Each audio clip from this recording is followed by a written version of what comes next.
نبی علیہ الصلوۃ والسلام یو ورځ سحر مانځه ته راغی، مونځ یې وکړو، بیا صحابه کرامو سره ناستو. نبی علیہ الصلوۃ والسلام دا خبره وکړه چې ای صحابو، تاسو بیګا خوب لیدلی دی؟ نو ټولو صحابه ورته ووایي، یو صحابي ځان له خوب بیان کړو، بل صحابي ځان له، بیا ورته وایي ای صحابو ما هم بیګا خوب لیدلی دی، اوس زما خوب واورئ. نبی علیہ الصلوۃ والسلام ته وفرمایل چې حضرت جبریل علیہ الصلوۃ والسلام راغی، زه یې د لاس نه ونیولم او د ځان سره چې کوم دی روان کړم. په دغه په لار او سفر کې یو غر راغی، وایي موږ په غر باندې واوړېدو، ما مختلف مناظر ولیدل. ما د جنت منظر مې وکړو او د دوزخ مناظر مې ولیده. په پای کې یو کس مې ولیدو چې یو کس لګیا دی او د دې بل کس چې کوم دی په دې ژبه کې ورله زنځیر اچولی دی او دا ژبه ترې راکاږي داسې.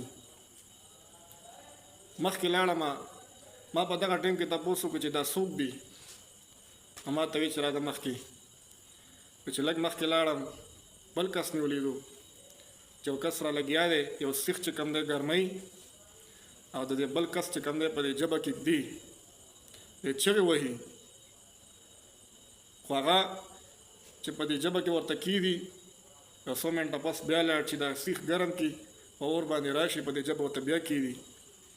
نبی علیہ السلام وفرمایل چې ما تپوس وکړو دا څوک دي؟ ما ته یې مخکې راځه.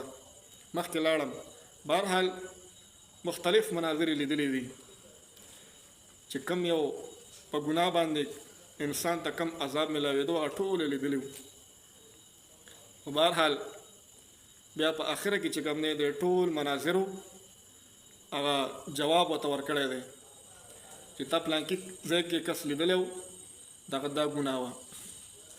ورته وایي دا کم کس چې تا ولیدو په دې ژبه کې ورته زنځیر اچولی و، راکاږو یې داسې، ده به غیبت او چغلي کوله. څه به کوو؟ او دا بل کس چې دی ولیدو په دې سیخې ګرمه و، په دې ژبې ورته ږدو، نو ده به هم دا شی کوو چې غیبت به یې کوو، چغلي به یې کوله او اصل به یې څه تهمت الزامونه به یې لګول، بدګماني به ټول په دې خبرو کې راځي. بهرحال دې خبرو نه ځان ساتل پکار دي، دې خبرو نه بله ورځ چې کوم دی مونږ حدیث وی چې دا ټول صفات دا د منافق صفات دي. چې انسان کې دا صفات دي او په دغه ټایم کې دی وفات چې مړ شي، دا د دنیا نه چې کوم دی بیمانه ځي، دنیا نه او چېرته ځي؟ ډایرکټ جهنم ته ځي. بهرحال د دې صفات چې کوم دی دا د منافق صفات دي، دا د ځان نه ویستل پکاري. او دریم نمبر قسم د ظلم هغه دا دی چې انسان په خپل ځان باندې ظلم کوي. مطلب دا چې انسان یو ګناه کوي نو دی د خپل ځان ظالم دی، د خپل ځان دشمن دی.